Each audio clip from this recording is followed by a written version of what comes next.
Hello, my name is LoG and welcome to part 2 of this brother-to-brother solo tutorial. The lick that we're going to go over today is one of the faster licks of this solo, so because of that, at the end of this video, we're going to play over a backing track that gradually increases tempo from 80 to 140 BPM, much like I would in one of my power-ups.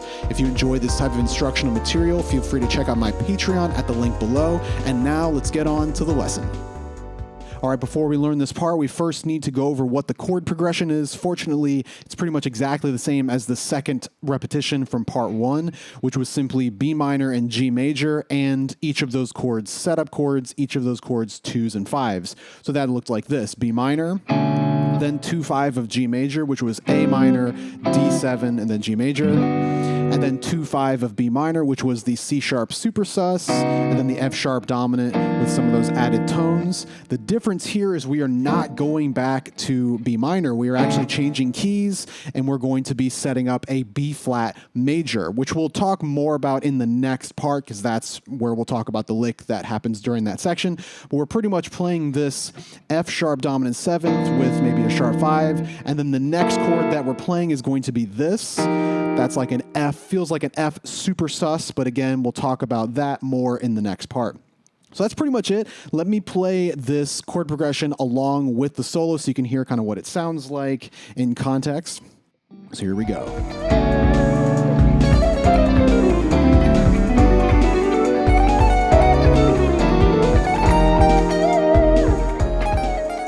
Okay, so let's get started with the actual part played a little slower. It sounds like this.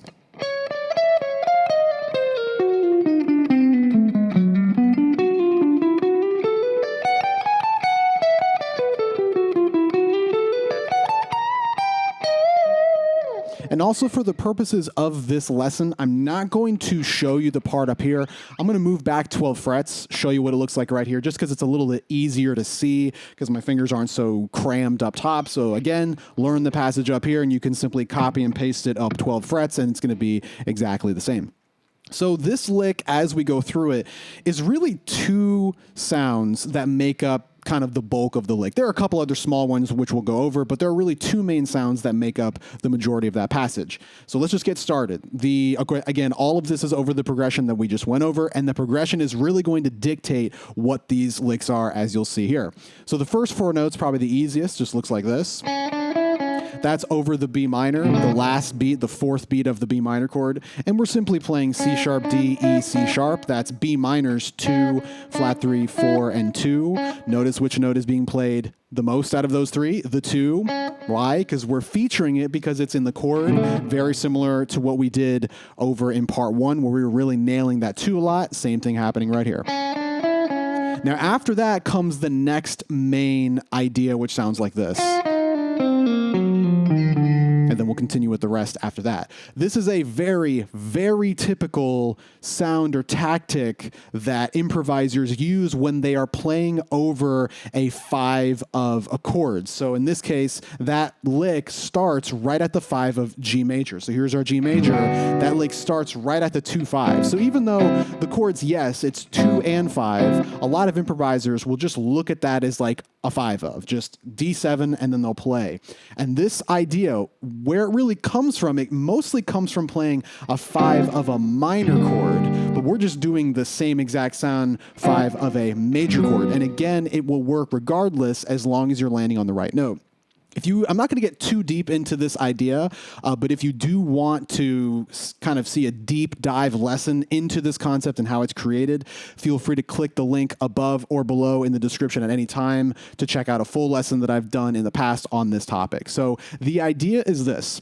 If you have a 5 chord, let's say D7, and you're moving to G major or G minor, really, what you can do is go up a half step from the D, so here's the D, up a half step, that's E flat, and you play minor. And not just any minor, you play melodic minor.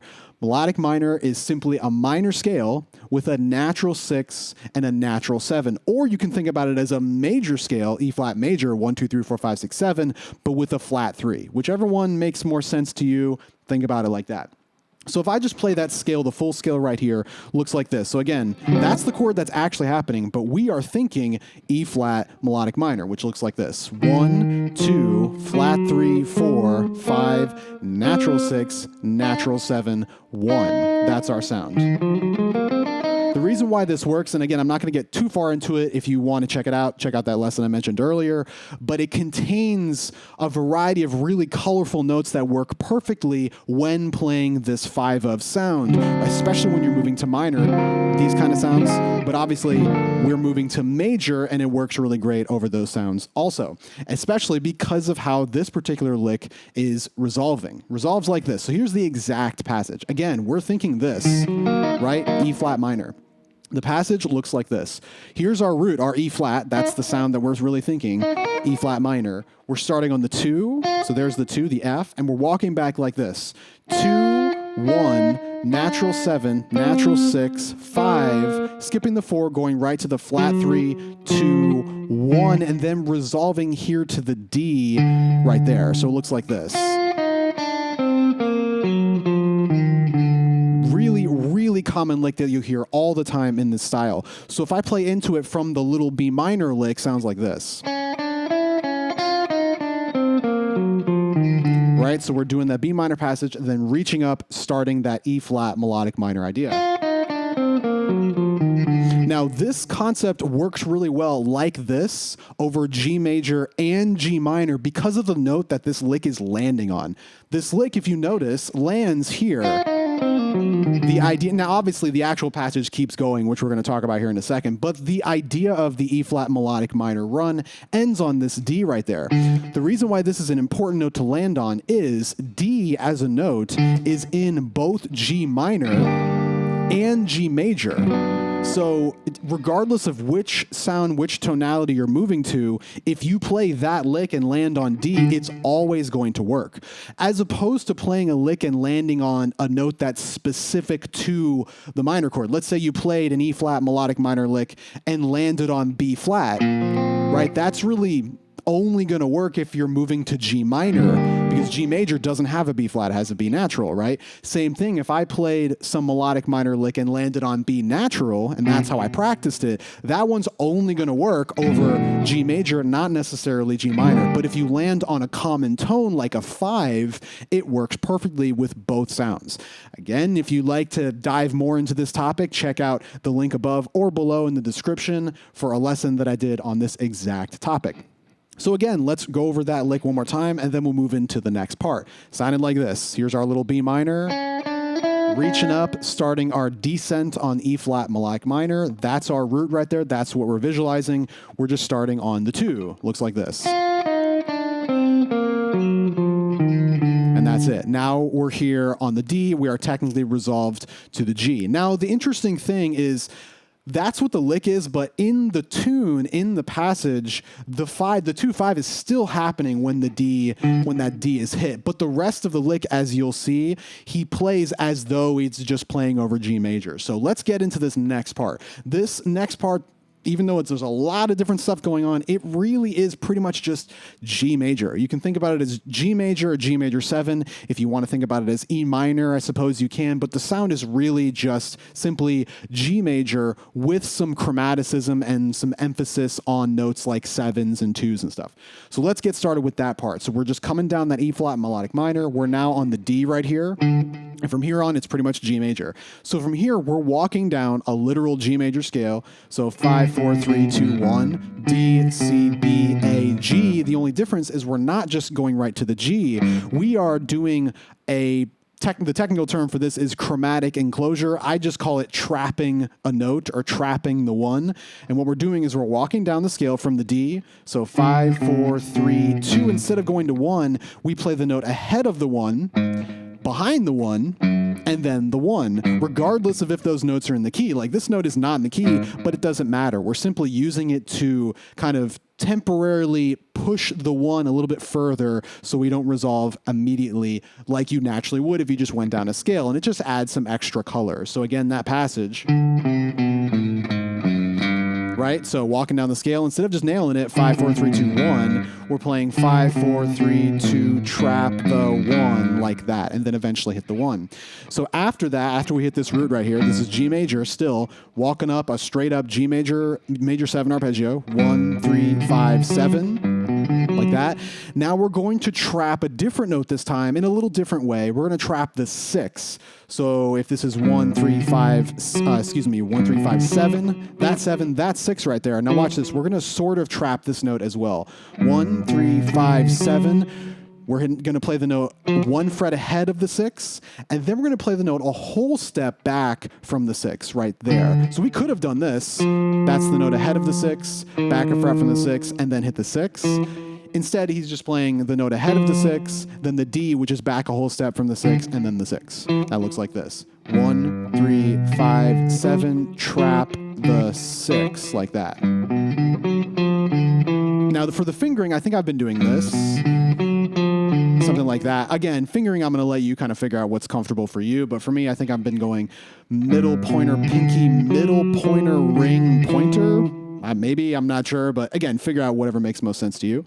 So coming down from this D one more time, walking down. Trap the root, up the major 7. Then trap the 6. Just like that. At this point, we're walking up what feels like E minor pretty much. But E minor, G major are the same thing. So it feels like this. Right, we're just walking up 6, 7, 1, 2, 3 of G. Once we get to the B right here, the 3rd of G, we walk up a little arpeggio. That's just simply B, D, F sharp. So it's like 3, 5, 7 of G. So I'll play that one more time. Just like that, really simple. Once we get to the F sharp on top, the 7 of G, right, again, it works really well because the chord is a major 7, so we're just simply playing it in our lead. We chromatic walk up to the A, the 2, and then back, so it looks like this. Really simple. Again, are there notes that aren't in the key? Yeah, that note's not in the key, but it doesn't matter. We're just using that sound to help us get to this note so it's a little bit more colorful. So again, walking up from the F sharp, back to the A. Once we hit the A, we simply just go back to the F sharp. And that's kind of the end of that phrase, and then we do one more afterwards. So let me play that whole thing coming from this D right here. This is all G major.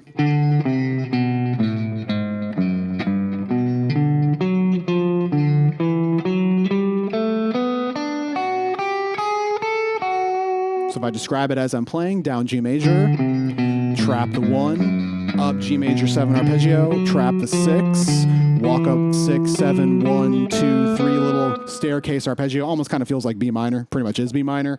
B, D, F sharp, chromatic, walk up to A.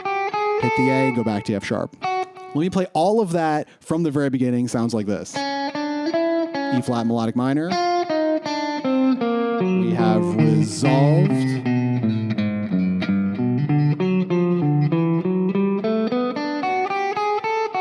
Now, the interesting thing, like I mentioned earlier, even though when you play this E flat melodic minor, it feels like that's the resolution, but the reality is the G, the 2, 5, and then the G doesn't really happen until here. That is actually where the G resolves. So he's actually dipping into the G sound before the G chord even happens, which again, doesn't matter. It sounds awesome. So that's something just to keep in mind as you're playing this.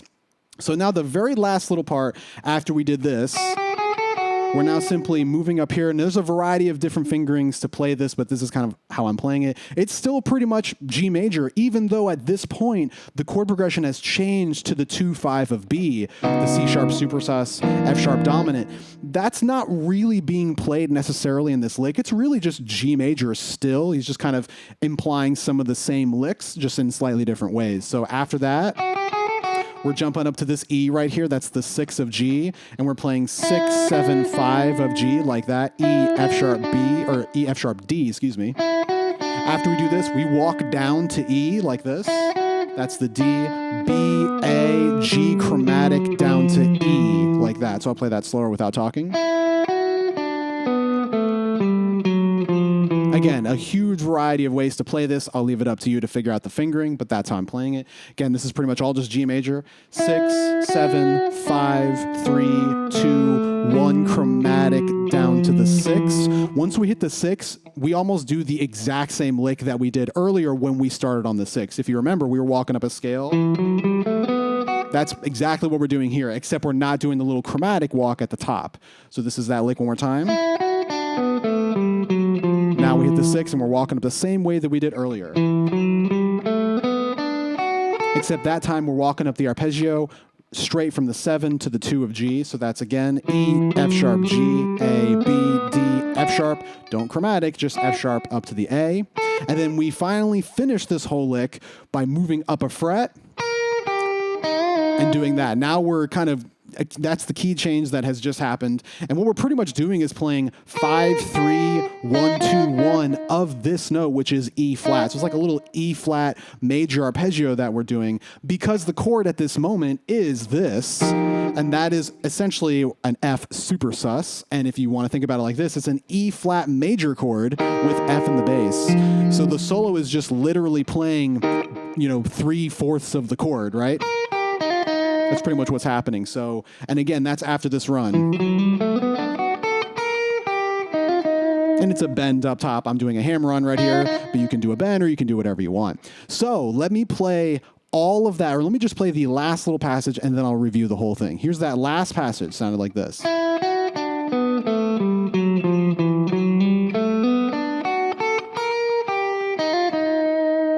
Let's review the whole thing. So B minor starting off. E flat melodic minor, G,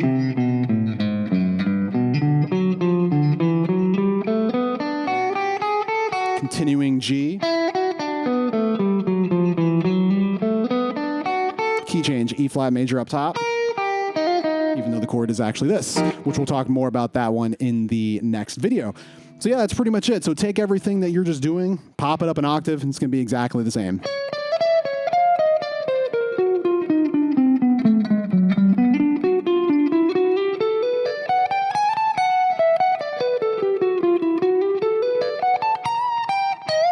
Just a lot more crammed, of course. So that's pretty much it. I'm not really going to get into the techniques because, everyone's going to be playing this in a different way.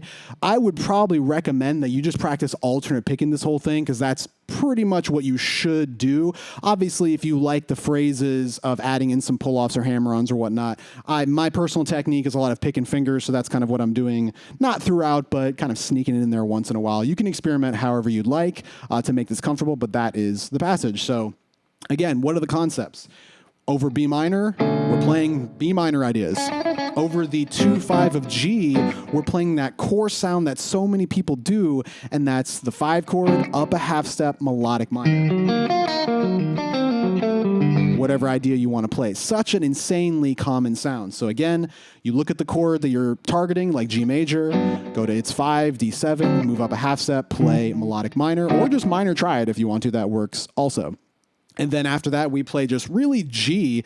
It's the whole thing is pretty much G with some light chromaticism, maybe implying some other sounds like E minor a little bit, maybe B minor because we got a little B minor arpeggio in there. It's just a variety of sounds that all kind of live inside this G major, sphere, I suppose.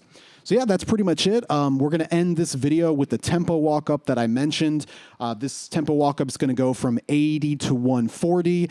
And because the key change is happening, I did have to add like a extra little bar in there just to get us back into the original key, because jumping from this to that is pretty awkward. So I just did a little bit of a transition there. So play along with the video as best you can. Obviously, I would learn the lick first before you try to play along with the video. But once you have the lick down and you have it memorized, feel free to come back to this feel free to come back to this point and we'll start along with this track. Again, that runs from 80 to 140.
right, that does it for part 2 of this brother to brother solo tutorial. If you enjoy this type of instructional material, feel free to check out my Patreon at the link below, and I'll see you all in part 3.